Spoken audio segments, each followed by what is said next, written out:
जेन्जीहरुको यति नै हो त नमस्कार विश्वास लाग्ने एकचोटी फेरि नमस्कार जय मानव सेवा जय मानवता जय मातृभूमि सबै मन्दिर मावि बेनीका भाइ बहिनीहरुको उपस्थिति छ उहाँलाई पनि जोरदार तालीले स्वागत गरौँ त्यसैगरी बाल मन्दिर मावि बागलुङका विद्या मन्दिर मावि बागलुङका भाइ बहिनीहरुको उपस्थिति छ सबैलाई जोरदार तालीले स्वागत र सम्मान गर्छौं फ्युचर ब्राइट बोर्डिङ स्कुलका भाइ बहिनीहरुलाई पनि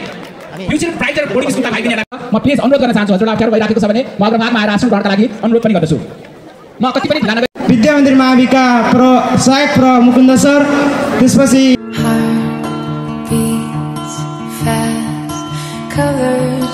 तरवार हुन्छ ल सबले नेत्र सर हाई हाई ए भाइ बहिनीहरु तपाईहरुको पनि पालो आउँछ केको गरेको सबले उ गर्नु पर्यो नि future academy high high future academy Balkrishna sir high high आउनुहोस् कहाँको त्यस्तो ढिलो हिँडेको राष्ट्रपति भनेको यिनै विद्यार्थी हो प्रधान न्यायाधीश भनेको यिनै राष्ट्रपति हो प्रदेशका मुख्यमन्त्री भनेका यिनै हुन् नगरपालिकाका मेयर अध्यक्ष भनेका यिनै हुन् विद्यार्थी चाहन्छुन छैन हो कि होइन हो देखियो अस्ति हामीले चाहिँ भदौको चाहिँ 23 र 24 गते जेएनजीओले त्यसलाई कति ठुलो परिवर्तन गरे हो कि होइन हो हाम्रा विद्यार्थी भाइ बहिनीहरु भनेका यो देशका जेएनजी हुन् हो कि होइन तर हाम्रा भाइ बहिनीहरु भनेका यस्ता जेएनजी हुन् जसले आगो लगाएको ठाउँ दमकलले पानी फाल्छ हो कि होइन चितकारहरुमा मलम लगाउने जेएनजी हुन् हो कि होइन हो त्यसैले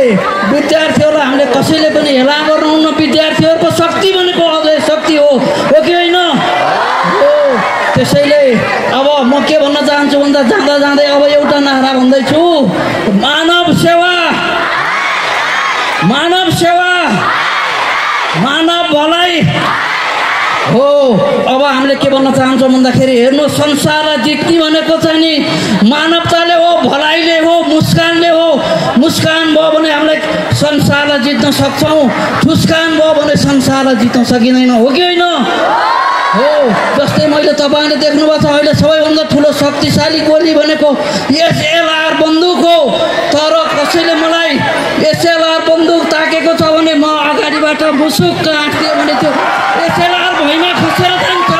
त्यसैले संसारलाई जित्ने के हो मुस्कान हामीले कहिल्यै पनि इगो लिएर हिँड्नु हुँदैन इगो भनेको घमण्ड भनेको नराम्रो हेर्नु होला उम्लिएको दुध र घमण्डी मान्छेहरू भैमा पोखिन कति पनि बेर लाग्दैन हो कि होइन हो घमण्ड हामीले कहिल्यै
भने आखिरमा पर्दैन रुन आखिरमा पर्दैन रुन त्यसैले युवा साथीहरू विद्यार्थी भाइ बहिनीहरू शिक्षक साथीहरू जीवनको अन्तिम क्षणमा पछुताउन नपरोस् कपाल फुलिसक्दाखेरि पनि काली गण्डकीको तीरमा बसेर प्यासी भइकन मरिन्छ भने दोष कस्तो हुन्छ दुःख साफ नै हुन्छ। त्यसैले भर्खरै हामीले हेरेको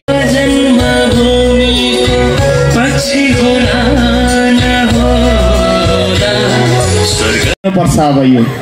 होला केही पश्चातापका आँसुहरू बगे होलान्, तर अब खुसीका लागि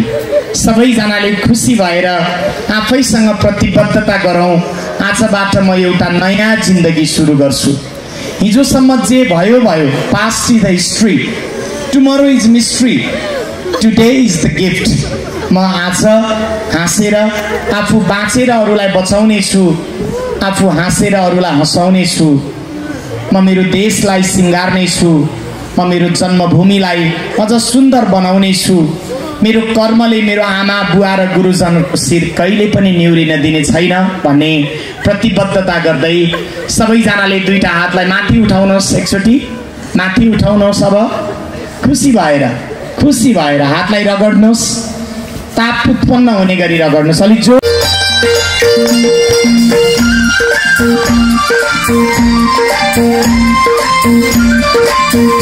ताली सबैले हातलाई माथि।